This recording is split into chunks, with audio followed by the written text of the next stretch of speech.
what we've seen is probably now that 1 out of every $5 that is invested by a venture capital firm is going into financial technology applications.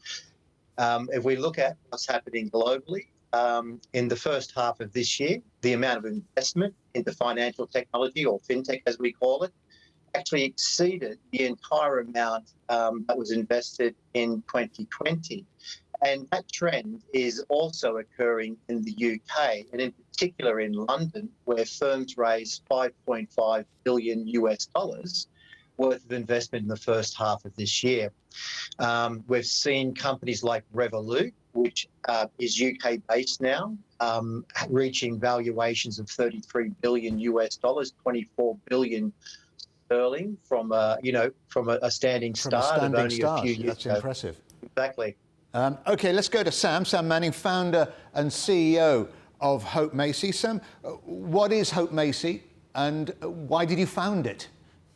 A few years ago, I joined one of the 8 million people in the UK who are carers, and the care environment in the UK, it struggles immensely with getting financial oversight for the person that you're actually caring for. So at one point, I was caring for both my son and my mother. It was driving me crazy, the difficulty in finding out what their financial situation was. There was scams going on, fraud going on, bills being missed. So luckily, the UK has got a very advanced financial technology scene, as Peter's explained. There is a concept of financial services for good in the UK, and pretty much driven agenda by the UK Financial Conduct Authority.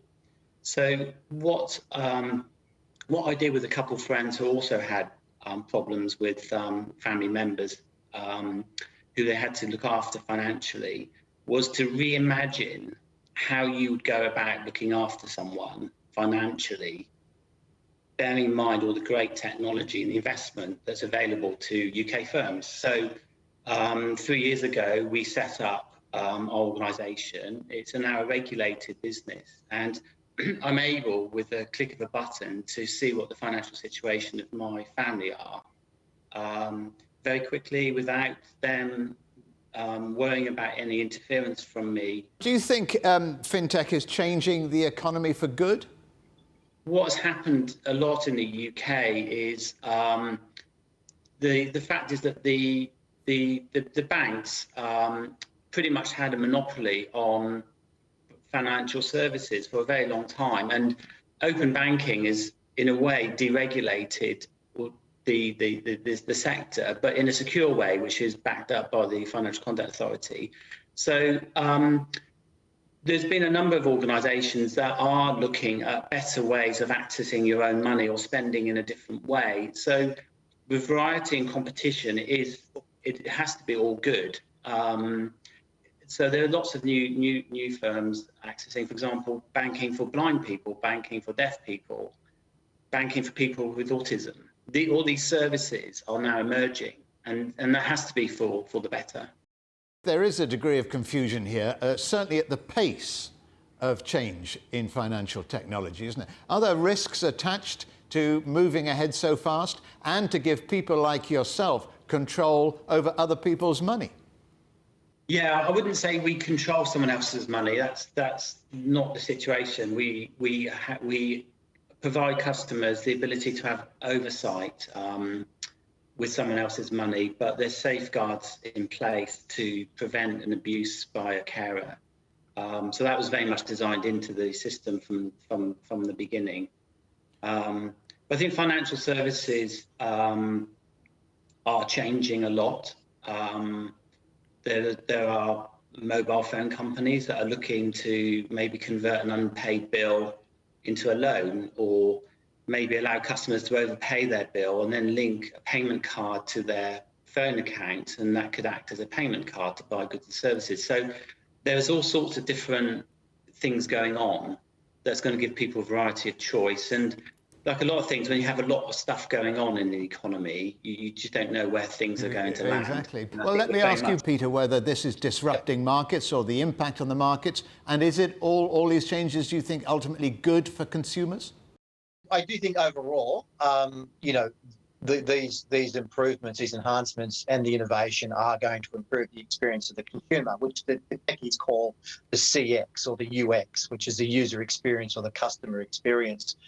But mixed in all this are certain types of financial technology that I think consumers and people even like me who might profess to have somewhat of expertise need to be really careful of. Things of like digital currencies and bitcoins and non-fungible tokens, all these words that are being thrown out there, and we've seen lots of regulators clamp down heavily on some of these firms and reminding consumers that actually some of these products, although they're fintech, they're not regulated, so you need to be very careful with your choice, because you might put your money into something where the money's not being safeguarded. There might not be an investors' compensation scheme behind it.